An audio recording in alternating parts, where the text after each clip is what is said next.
But we were prepared for the game. We were prepared for them, and our guys came out and played. And then we have to be better in the third quarter.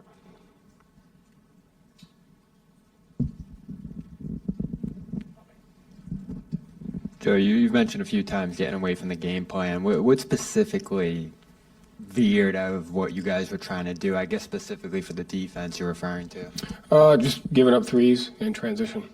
I thought they got out in transition. They were able to get some leak outs. We got cross-matched a lot in transition, which put us into some difficult spots in the half court and just lost sight of their shooters. And then they got some offensive rebounds on us in that third quarter as well.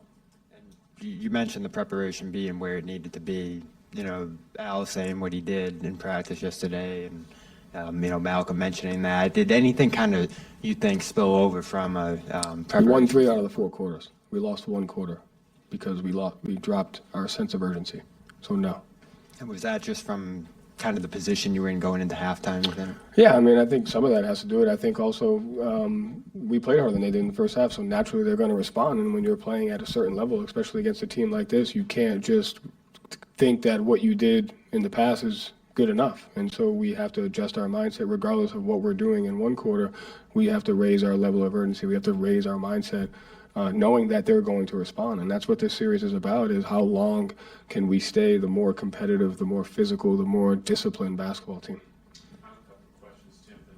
You mentioned personnel tendencies a couple times. There were a couple times where you guys doubled on to Jimmy, and he was able to get the guys to threes. Was that sort of what you were looking for in terms of trying to get the ball out of his hands, or was that more of the latter of kind of losing track of shooters on the perimeter? I think it was just like there's always freedom to make plays, you know, and I think if a possession kind of warrants an opportunity to make a play, you try and go and make it. And so I think on those couple ones you're talking about, we just tried to make a play and it didn't go our way. Yeah, but some of the threes are like the catch and shoot ones for Strus, the transition for Lyra, the transition for Love, the Vincent ones. You know, those are the ones that you got to work to take away. And you mentioned spacing as an issue down the stretch. The ball movement was obviously really good in the first half. I think Mark said 10 assists. You guys had 15. Obviously fewer in the second half. Was there anything specific Miami did, or was that more of you guys getting away from what you were doing in the first half? I mean, I obviously think they played harder. I think they give up 40 points in the paint in the first half. They're going to make an adjustment. But I thought because we couldn't get stops in the third quarter, we weren't able to get out and get them cross-matched and get them into 5-on-4 situations, you know. Joe, you talk about let go of the rope. That has been a pretty consistent thing throughout the course of the season. You guys have multiple instances of that.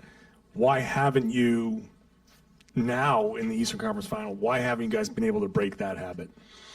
Yeah, I think it just goes back to like who can stay the more competitive, physical, detailed team the longest. And so we do it for long stretches. And, you know, we just have lulls at times, and we got to be better at not having those. Thank you, Joe. Thank you.